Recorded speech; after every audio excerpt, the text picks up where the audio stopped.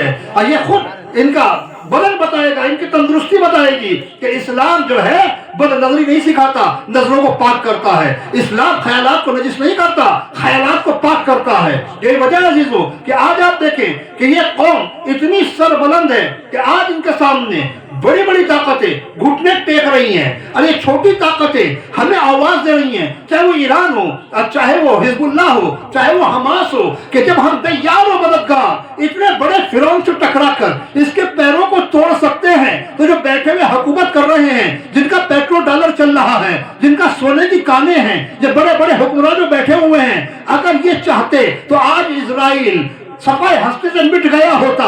بچانے والے یہ ہیں, وہ یاد رکھو آج کے یزید یہی ہیں. اے مسلمانوں ان کے مقابلے پر کھڑے ہو جاؤ. اگر انقلاب آ جائے اسلامی ممالک کے اندر تو وہی دور ہوگا جو پیغمبر اکرم کا زمانہ تھا. مسلمان سربلند بھی ہوگا, ہر میدان میں کامیاب بھی ہوگا. صلوات پڑھے محمد والے.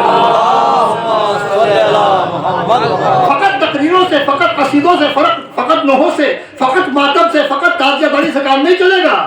اتنے جن کا ذکر کیا جا رہا ہے ان کی پیروی نہ کی جائے, اتنے کے پیچھے نہ چلا جائے, اپنے گھروں کا ماحول وہی نہ بنایا جائے جو ماحول وہ چاہتے ہیں. ہمارے پاس جو اسلام ہے نا یہ مکس ہے, یہ جو ہے مکس ہے, اس کے اندر کفر کی آمیزش ہے. میں بہت ہلکے ہلکے بول کے بات کو واضح کروں گا تو اس بات سے کوئی اور مطلب نکال دیا ہے. صلوات پڑھے محمد والے محمد. لیکن ہمارے پاس جو اسلام ہے اس میں کفر کی آمیزش ہے. کیسے؟ لیکن کل جب کوئی مسلمان ہوتا تھا پیغمبر کے دور میں, اسے ہر حرام کام کو چھوڑنا ہوتا تھا. شراب, جوا, زنا, بے پردگی, یعنی جتنے کام اسلام نے شریعت نے حرام قرار دیے ہیں اس کو چھوڑنے کا نام تھا اسلام میں داخل ہونا. ہے نا, یہ تو ہے نا. آج کیا ہم نے دنیا کفر و نفاق سے بہت سی چیزیں لے لی جو میرے آپ کے گھر میں ہیں, اب وہ اتنا رچ بس گئی ہیں کہ ہم دیکھتے ہیں احساس بھی نہیں ہوتا. ہم سمجھتے ہیں کوئی برائی نہیں ہے, کوئی گناہ نہیں ہے. کیسے؟ بے پردگی گھر میں گھس گئی ہے نہیں گھس گئی ہے؟ بے پردگی گھروں میں ہے کہ نہیں؟ کیا اسلام ہے؟ کیا ایک باغیرت جس میں غیرت زندہ ہو وہ مسلمان اپنی بہن کو, اپنی بیٹی کو, اپنی بیوی کو ننگے سر لے کر گاڑیوں پر گھومے گا؟ بتائیے. اسلام تو اجازت نہیں دیتا, چاہے کوئی اور اسلام اجازت نہیں دیتا. یہ کیا ہے؟ یہ کفر ہے, یہ تعلیمات کفر ہے جو ہمارے یہاں کہیں نہ کہیں سے داخل ہو گئی ہے. جی کل کا منافق بھی نماز نہیں چھوڑتا تھا, آج تو مومن کہا جا رہا ہے, پھر بھی نماز نہیں پڑھتا. مومن ہے جی, یہ کیسا مومن ہے جو 5 وقت میں سے 1 وقت کی نماز نہیں پڑھتا؟ جی کیا کل کے دن سوچا جا سکتا تھا کہ روزہ چھوڑا جائے گا؟ نہیں جناب, روزہ چھوڑ رہا ہے مگر مومن ہے, اور جناب مسلمان ہے. یہ ساری باتیں یہ بتائیے اسلام تو نام تک برائیوں کو چھوڑنے کا, اسی لیے کہا گیا، حضرت علی کا ارشاد ملتا ہے حق اتنا آشکار ہے، حق اتنا بے پردہ ہے کہ اگر اس کے اندر باہر سے باطل کی آمیزش نہ کی جائے تو اپنے متلاشی سے پوشیدہ نہیں ہے۔ پریشانی یہ ہے ہم اس حق کے ساتھ میں تھوڑا سا باطل ملا دیتے ہیں تو لوگ مشکوک ہو جاتے ہیں کہ حق کیا ہے اور باطل کیا ہے، تو لوگ یہاں کے اوپر بات مشکوک ہو جاتے ہیں۔ مثال کے طور پر ہم نے کہا اہل بیت حق، اسلام حق، ہم نے کہا حیا علی الفلاح، حیا علی الصلاح کے بعد کیا کہتے ہیں مسجد میں؟ حیا علی الفلاح، اور فلاح کی طرف، اور کامیابی کی طرف، اور نجات کی طرف۔ ارے بہت اچھا مذہب ہے، بہت اچھا دین ہے، دنیا تو کامیابی ڈھونڈ رہی ہے، دنیا تو فلاح ڈھونڈ رہی ہے، یہ تو اعلان کرے حیا علی الفلاح۔ وہ مسجد تک آ گیا، اسے یہاں تک تو بات اچھی ہے، لوگ اللہ کی عبادت کر رہے ہیں، مگر جب باہر نکلا تو اس کا تو حال خراب ہو گیا۔ ہر رنگ کی گالی حیا علی الفلاح کہنے والوں کے محلے میں تھی، ہر حیا علی الفلاح کہنے والوں کے محلے میں تھا، ہر برائی، ہر بازی جو ہے وہ حیا علی الفلاح کہنے والوں کے مجمع میں تھی۔ انہوں نے کہا ابھی تو کہتے حیا علی الفلاح، تو کیا حیا علی الفلاح مسجد تک ہے؟ نہیں، یا فلاح سے مراد عبادت کے میدان میں بھی فلاح، معاشرہ سازی کے میدان میں بھی فلاح، دنیا میں بھی فلاح، آخرت میں بھی فلاح۔ کہاں وہ فلاح؟ کون سی فلاح کی بات کر رہے ہیں؟ ہم فقط رٹ رہے ہیں حیا علی الصلاح، حیا علی الفلاح، یہ معاملہ ہمارا ہو رہا ہے کہ آپ خود دیکھیں، قصیدہ پڑھ رہے ہیں، الصلاۃ والسلام علیک یا رسول اللہ کا نعرہ بلند کر رہے ہیں، یا حسین کی صدائیں لگا رہے ہیں، تعزیہ لے کے چل رہے ہیں، ماتم کر رہے ہیں، کہیں ایسا تو نہیں رسمی طور پہ تو کچھ نہ ہو رہا ہو، رسم کو ہٹاؤ، ماتم کی جڑ میں جاؤ، تعزیہ کو رسم نہ رکھو، تعزیہ کی جڑ میں جاؤ، الصلاۃ والسلام علیک یا رسول اللہ کہو تو اس کی جڑ میں جاؤ، قرآن کو پڑھو تو اس کی جڑ میں جاؤ، یعنی ذکر زبان تک نہ ہو، ذکر کا سمندر میں غوطہ لگاؤ تو کامیابی ملے گی۔ سلام پڑھے محمد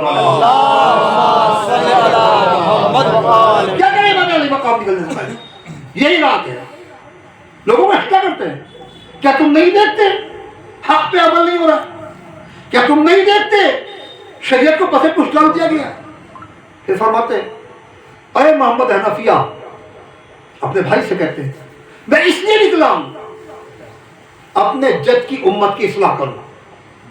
ابھی ہمیں سوچا حسینیوں کو سوچا امت، جد کی امت، یہ نہیں کہا فقط شیعوں کی اصلاح کروں، جد کی امت، جتنے فرقے ہیں سب امت میں آتے ہیں، ان کی امت، اپنے جد کی امت کی اصلاح کروں۔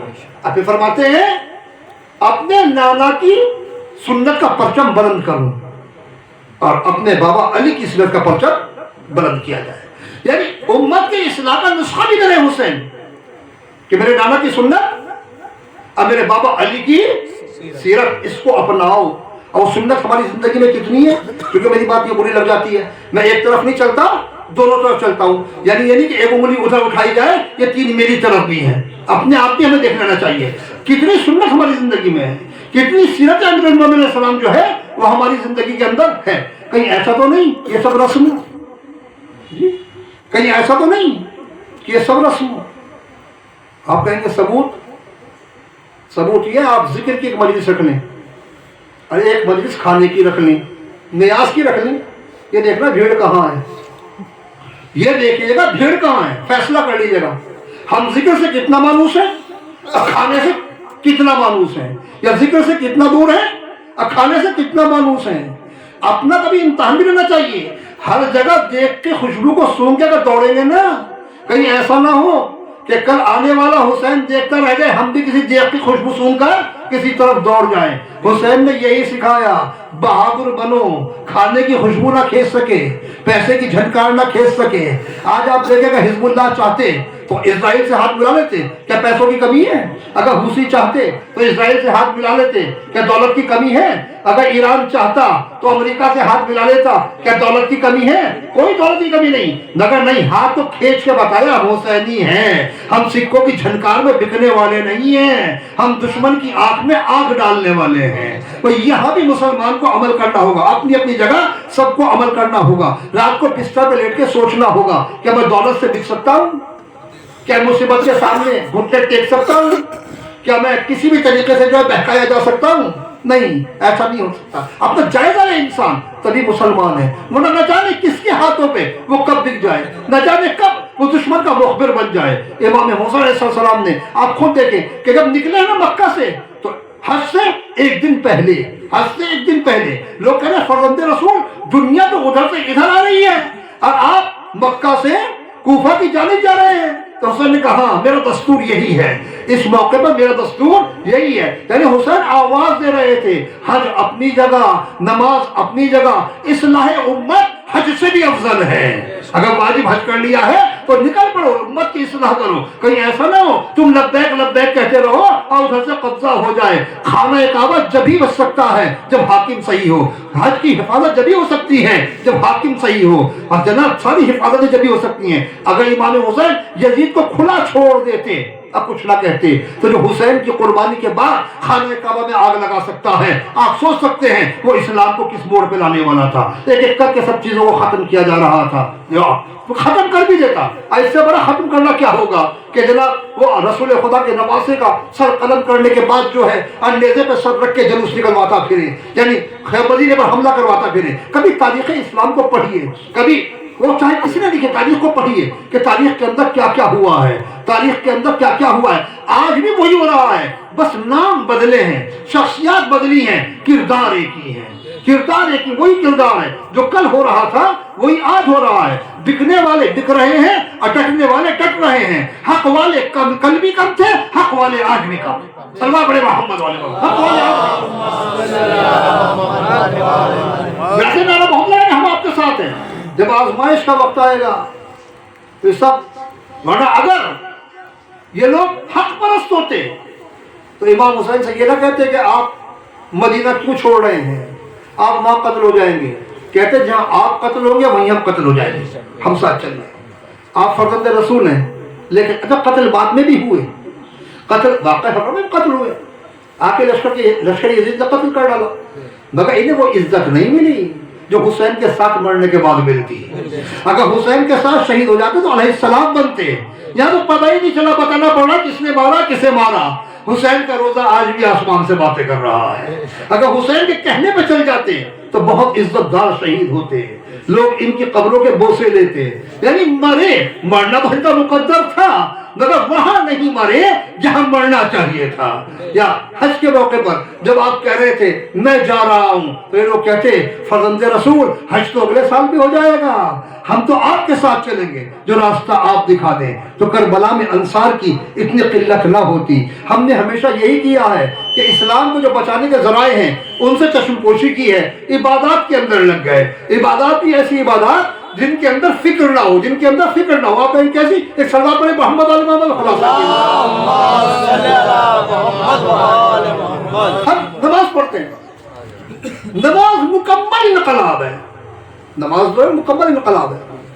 پہلی بات تو یہ کہ ہمیں جو نماز میں پڑھ رہے ہیں, میں سب فرقوں کی بات کر رہا ہوں, کسی ایک فرقے کی نہیں, بہت کم, آٹے میں نمک کے برابر ہے عوام میں, جنہیں یہ پتا ہوگا جو نماز میں پڑھا جا رہا ہے اس کے معنی کیا ہے, یہ قیام کیوں ہے, یہ رکوع کیوں ہے, یہ سجدہ کیوں ہے. بس یہ ایک ایکسرسائز کی شکل ہے. 4 رکعت پڑھنی ہے یا 3 رکعت پڑھنی ہے یا 2 رکعت پڑھنی ہے, اس کے بعد باہر جاؤ. اب لگے کیا ہے یہ نماز, پورا ٹریننگ سینٹر ہے مسجد. آج ہم کھڑے ہو, قیام, اللہ اکبر, یعنی اللہ کے لیے کھڑے ہونا. اس کے بعد الحمد یا کوئی سورہ پوری اس میں تعلیمات دی گئی ہے. اس کے بعد رکوع, رکوع کے بعد کیا کہا گیا, اللہ ہی عظیم ہے.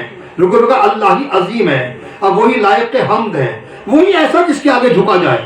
سجدے میں گئے تو ہم نے سجدہ کر کے بھی اقرار کیا, پہلا سجدہ اس سے بنے ہیں, دوسرا سجدہ اسی خاک میں مل جائیں گے, اب بیچ میں استغفار, یہی دنیا میں ہمارا قیام ہے. مگر ہم باہر نکل کے سب بھول گئے. نماز تو سیر و سلوک کا بہترین راستہ تھی, نماز تو قرب خدا کا بہترین ذریعہ ہے, مگر نماز کو ہم نے سوچ کے پڑھا کیا ہے. ہم نے روزے کو بھی رکھا ہے, تو روزے کے اندر کیا دیکھ لیں ہمارے حالات جو ہیں, یہ بھی ایک رسم ہے. ٹھیک ہے واجب ادا ہو جاتا ہے مگر رسم ہے. اکثر ہمارے پاس ایسے سوالات آتے ہیں, مولانا رمضان میں روزہ نہیں کٹ رہا ہے, تو اگر کوئی قوالی سن کے ٹائم پاس کر لیں یا کوئی گانا سن کے ٹائم پاس کر لیں، یعنی یہ ٹائم پاس کیا جا رہا ہے کہیں سے، گانے سے یا قوالی سے، کاہے میں روزے کے اندر، جبکہ روزہ مکمل عبادت ہے، اللہ کی طرف متوجہ ہونا ہے روزے کے ذریعے، اس بھوک کے ذریعے حشر کی بھوک کو یاد کرنا ہے، مگر ہمیں حشر کی بھوک یاد نہیں ہے، ہمیں تو افطار یاد ہے، کب یہ گھنٹے گزرے، کب یہ سیکنڈ گزرے، اب کب مولانا جو ہیں وہ سائرن بجائیں، اب کب یہ گرم گرم کھانے جو ہیں اس سے ہم لطف اندوز ہو سکیں۔ ہمارا سحری بھی ذائقہ ہے، ہمارا افطار بھی ذائقہ ہے، جبکہ حقیقت وہاں کچھ اور تھی۔ ہم دیکھتے ہیں رمضان میں وزن گھٹتا نہیں، وزن بڑھ جاتا ہے، جبکہ رمضان وزن گھٹانے آیا تھا، وزن بڑھانے نہیں آیا تھا۔ سلام ہے محمد والے ہم نے ہر چیز کو کھانے کا بنا دیا، کھانا پینا اور جاؤ نکل جاؤ، جبکہ امام حسین علیہ السلام نے اس میدان کے اندر آپ دیکھیں کیسے لوگوں کا انتخاب کیا۔ کتنے لوگ تھے آپ کے ساتھ؟ 72 مشہور ہے، 72 ویسے 250-300 تک تعداد تاریخ کے اندر مل جاتی ہے، مگر کیسے حسین نے لا کے میدان میں کھڑا کیا، ایسا تو لشکر زمین کے سینے پر اور آسمان کے سائے میں کبھی جمع ہی نہیں ہوا جیسا حسین نے جمع کر کے دکھایا۔ سلام علیہ محمد والے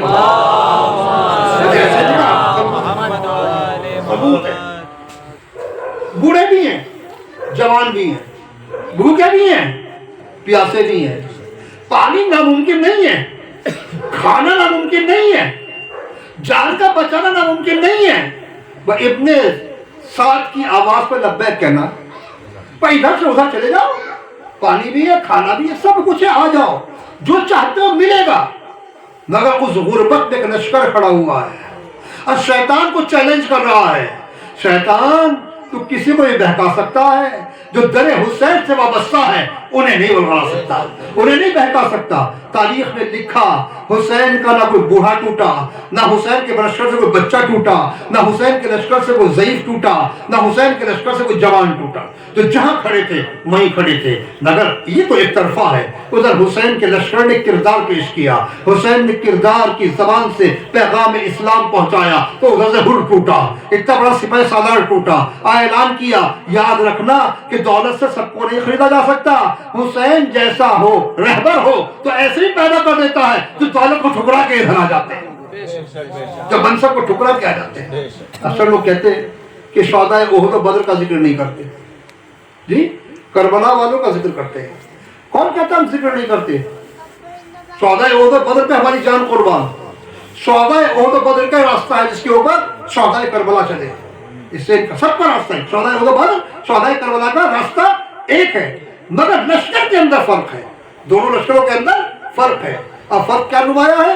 بدر کے اندر بھوک نہیں، پیاس نہیں، موت یقینی نہیں، مر بھی سکتے ہیں مار بھی سکتے ہیں، مر بھی سکتے ہیں مار بھی سکتے ہیں، یعنی بچ بھی سکتے ہیں اور مر بھی سکتے ہیں، کوئی پیاسا نہیں، بھوکا نہیں، کربلا بھوک بھی پیاس بھی، بچنا ہے نہیں، بچنا ہے نہیں، تو جہاں آپشن بچنے کا ہو وہاں کھڑا رہنا آسان ہے، اور جہاں آپشن صرف مرنا ہو وہاں کھڑا رہنا کربلا والوں کا کام ہے۔